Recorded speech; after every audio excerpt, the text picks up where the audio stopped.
안녕하세요. TMTV입니다. 몇 년 전부터 설 무렵이 되면 베트남 이곳저곳에서 흘러나오던 노래가 있었는데요. 빅푸업이라는 여자 가수가 부른 노래인데 빅히트를 쳤었습니다. 노래 제목이 바오제로이종 너 언제 시집가니? 인데요. 한국의 명절 때 지방 식구들에게 가장 듣기 싫어하는 소리 중에 하나죠.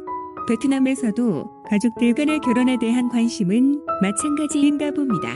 오늘은 베트남의 전통 결혼식에 대하여 말씀드리려고 하는데요. 국제결혼에서는 신부 집안의 결정에 따라 전통 결혼식을 하는 경우도 있고 재혼 여성의 경우에는 전통 결혼식은 생략하는 경우도 있습니다. 물론 최근에는 한국에서와 같은 결혼식을 많이 올리기도 하는데요. 오늘은 베트남의 일반적인 전통 결혼식을 소개하도록 하겠습니다. 흔히 베트남을 말할 때 허례의식이 대단하다고 하는데요. 이는 결혼식에서도 나타납니다. 보통 결혼식을 2에서 3번에 나눠서 거하게 진행하는데요. 한국으로 생각하면 결혼식이라기보다는 피로연이라고 하는 것이 맞을 것 같습니다. 다모이, 한국의 함잡이 문화 같은 것이 보통 베트남인들의 첫 번째 결혼식인데요. 다모이라고 부르는 일종의 청혼식과 같은 것입니다. 신랑이 신부 집에 찾아가 신부 부모님에게 딸을 저에게 주십시오라고 간청하는 것인데 요즘은 보통 결혼식 1에서 2주 전에 술과 음식으로 흥겨운 시간을 보내는 것으로 대신합니다. 물론 그 전에 중매인을 신부 측에 보내서 결혼 의사를 타진하는 레납타이와 신부의 생년월일과 신부 부모님의 이름을 써서 신랑 측에 알려주는 레벙잔 등의 6가지의 전통 혼례예가 있지만 요즘은 시골이 아닌 도시에서는 거의 사라졌습니다. 아마 베트남도 이제는 중매 결혼보다는 연애 결혼이 많아지고 있기 때문일 것입니다.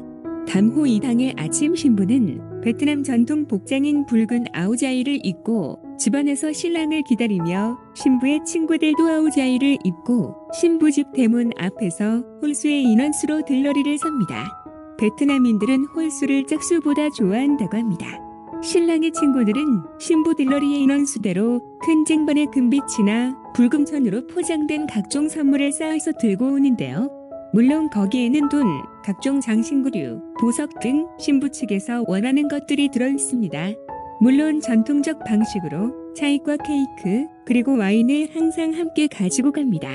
또한 손님들은 이날 술과 맛있는 음식, 그리고 흥겨운 노래로 밤늦게까지 즐기게 되는 것이죠.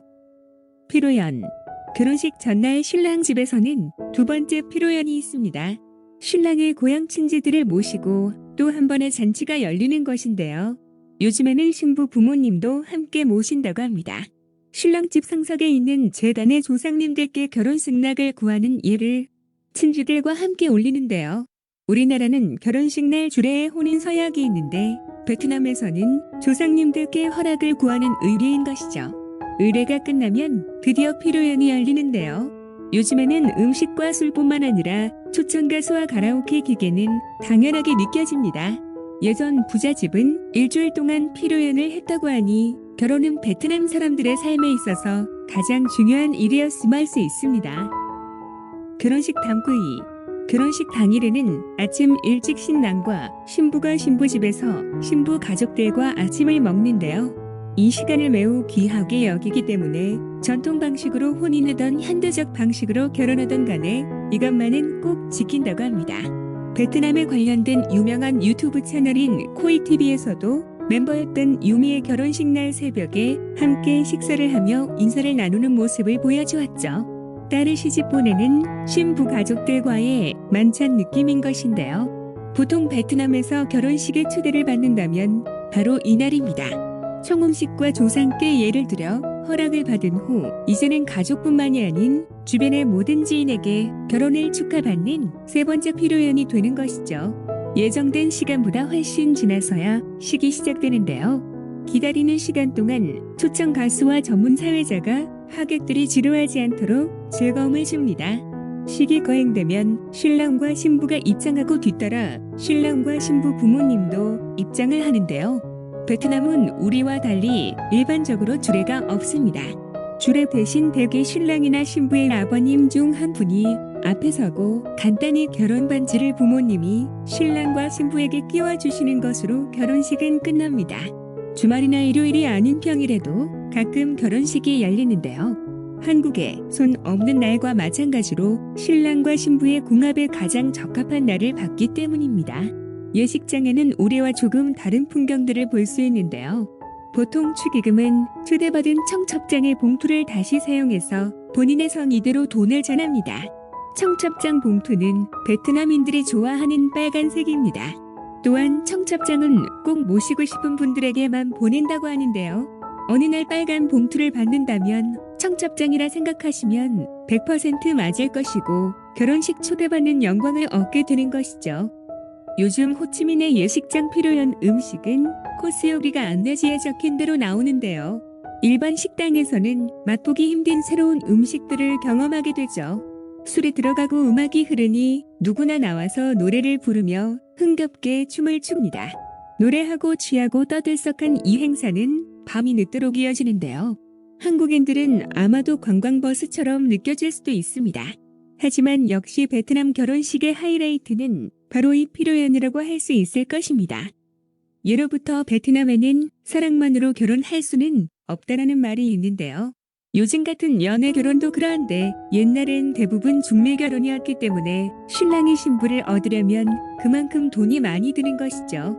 특히 예전에는 제오라고 신랑이 신부 마을의 증표로 내는 기부금도 있었는데요.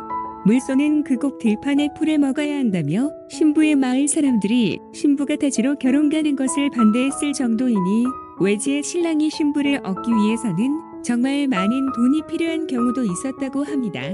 베트남은 이처럼 지금까지도 지참금 문화가 존재한다고 말하는 경우가 있는데요. 그 이유는 혼수 준비부터 결혼식 비용까지 대부분 신랑이 거의 전적으로 책임졌기 때문이죠.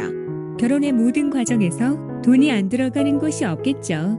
그렇지만 결혼식은 베트남인들에게 있어서 일생일대의 가장 중요한 행사이기 때문에 감수할 수밖에 없다고 생각을 합니다.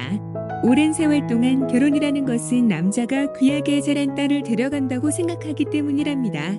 이런 이유로 국제결혼에서는 전통 결혼식을 올리는 경우에 신랑이 전부는 아니지만 그 일부를 책임지기도 하는 것입니다. 또한 베트남도 결혼식 중요하게 생각하는 것들이 있는데요. 여성의 경우 21살, 23살, 26살, 28살에 결혼하면 결혼 생활이 순탄치 못하다 생각하고 호랑이, 원숭이, 뱀돼지, 쥐말, 용개, 소양띠가 내는 궁합이 맞지 않는다 생각하기도 합니다. 물론 요즘에는 연애 결혼이 대세이지만 이처럼 궁합을 보고 나를 보기도 합니다. 여자 13살, 남자 16살. 예전에 베트남에서 결혼할 수 있는 나이라고 하는데요. 지금은 우리나라와 비슷하게만 18세 성인이 된 후에나 결혼이 가능합니다. 그러나 지금까지 일부 소수민족은 법령을 어겨가며 이처럼 조혼의 풍습이 남아있다고 합니다. 하지만 도시화가 급속히 진행되는 오늘날의 베트남은 혼인 시기도 점점 늦춰지고 있으며 특히 남부지방이 더욱 심하다고 합니다. 그 이유는 결혼보다는 안정된 일자리 등의 경제력이 우선이기 때문이죠. 시골은 대개 여자 나이 25살 이전에 결혼을 하는 편이지만 대도시 여성들은 30살이 넘었는데도 미혼인 경우가 많이 있습니다. 오늘은 이렇게 베트남의 전통 결혼식에 대하여 알아보았는데요. 우리나라와 비슷한 부분들도 있고 굉장히 성대하게 치러지는 것을 알 수 있습니다. 국제결혼, 특히 초혼 여성과 결혼하시는 분들은 이 전통 결혼식까지도 고려하셔야 하기 때문에 미리 베트남의 전통 결혼식 문화에 대하여 이해하시는 것이 중요합니다. 문화를 이해하지 못하여 분쟁이 생기는 경우도 있기 때문이죠. 이상 틈TV였습니다. 감사합니다.